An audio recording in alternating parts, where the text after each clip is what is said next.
What's up, meta nerds? This video is all about the Raddus, which was a MC-85 star cruiser and which served as the flagship for General Leia Organa.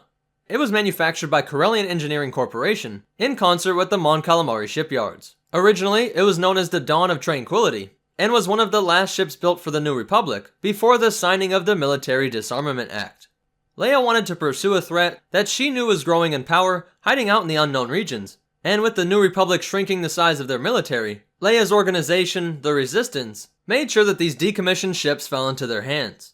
Once the Dawn of Tranquility was in Resistance control, Admiral Ackbar had this ship renamed in honor of the Mon Calamari Admiral Raddus, who died during the Battle of Scarif, and whose actions kept the rebellion alive by making sure that the Death Star plans could be captured. At 3,438 meters, or 11,281 feet long, it was about twice the length of an Imperial 1 class Star Destroyer. At 707 meters, or 2,318 feet across, it was as wide as 17 Jawa sandcrawlers. And at 461 meters, or 1,515 feet tall, it was the same height as 20 AT-ATs. And my math people out there, help me out with this one. Let me know if it's wrong in the comments down below. But I used this ellipsoid volume calculator, as it was the closest thing I could find to the shape of the Raddus. And by halving the distances in order to get a radius, I got a total volume of 20,754,886,124 cubic feet. And if 1 cubic foot could contain 4 porgs, then a hollowed out Raddus had enough space for 83,19,544,496 porgs. The Resistance altered the interior of this ship once they took possession of it, getting rid of a lot of systems and computerization that they felt was unnecessary, and this made the Raddus less crew intensive, which was perfect for a smaller organization like the Resistance.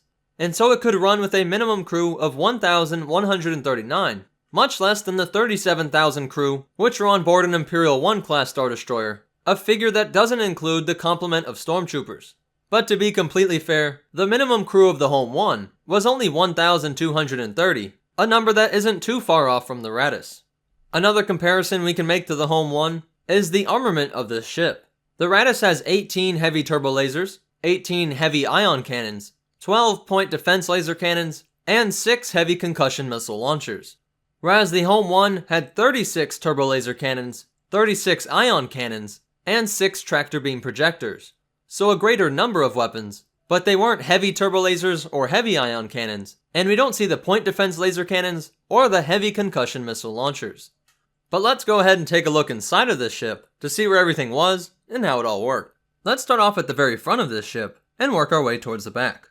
In the nose of this ship are the forward sensor arrays, located right above this secondary emergency bridge that could be used in case that main bridge was taken out. It also had countermeasures in the form of sensor jamming and stealth systems. And this large grill is actually the Ion Scoop Particle Collector, a technology that most likely worked like a Bassard ramjet, a theoretical method of spacecraft propulsion, in which you could collect ions sent off by solar wind, and convert it into energy to propel the vessel. Fuel was stored in this large section here, and working our way up, we can see many of the crew decks, and the port side hangar. Up top, we can see General Leia Organa's personal quarters, and towards the front was located the primary command bridge. Targeting beam emitters, a turbo laser cannon blister, and a targeting ray were all located above this area, with some concealed turbo laser batteries positioned within these modules. Enormous storage compartments were located in this section, and the main turbo lift was located here, allowing access to all the different levels of this enormous ship. Down below were some decks that were left abandoned after the hasty evacuation from Dakar, and if we move towards the back of the ship, we see the short-range communications array, right below these enormous atmosphere ducts, which help pump oxygen throughout the Raddus. These ducts channeled the air which was stored in the atmospheric processing plant, which was located right below the main hangar bay. The shield operations center was located here, and the Raddus actually had very advanced deflector shields, which were able to take hits from the First Order that would have quickly destroyed most other capital ships. The deflector shields were located further away from the body of the ship, helping to further reduce any damage done to the Raddus. Continuing along, we have the vehicle maintenance and repair bays, and on the ventral side of this ship, we can see where the engineering complex is located, along with the targeting and sensor arrays, right next to the very important escape pods. One of the more unique features to this Mon Calamari design ship is what's called the aquatic species Waterway. For quicker travel across the Raddus, and just to feel like you are back on your homeworld, aquatic dwelling species could use these tunnels to travel across this ship. Above this section was the Droid Repair Bay, and if we look really close, we can see one of the several deflector shield micro-emitters, which helped to make it so the concentration of this shield could be changed to different parts of the ship. These large antennas were the primary communications array, located right above the deflector shield generator. These enormous devices were the hyperdrive generators, located just behind the main reactor, and we can even see the cooling pumps, which helped to make sure this whole system didn't overheat.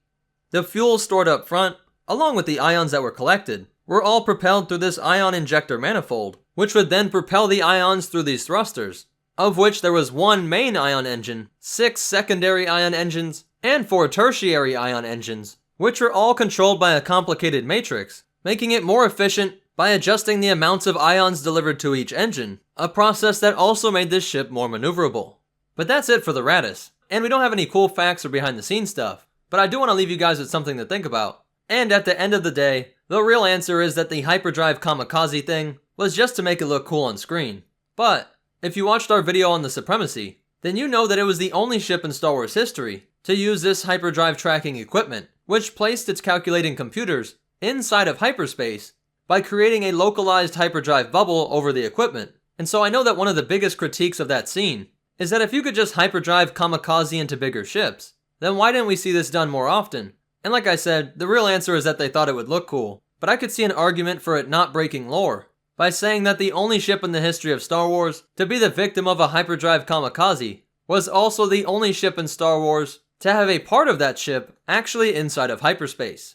The impact was towards the left of the Supremacy, even though the hyperdrive tracking equipment was in the dead center of the vehicle. But we do know that the finalizer contained a lot of research labs, so it's possible that either the Raddus hit these, or was just close enough to the hyperspace bubble on the finalizer that it knocked this equipment out of position, causing a chain reaction that would link hyperspace and real space, and that energy was just transferred through the finalizer and into the other First Order ships behind it that we also saw damaged by the Raddus' attack.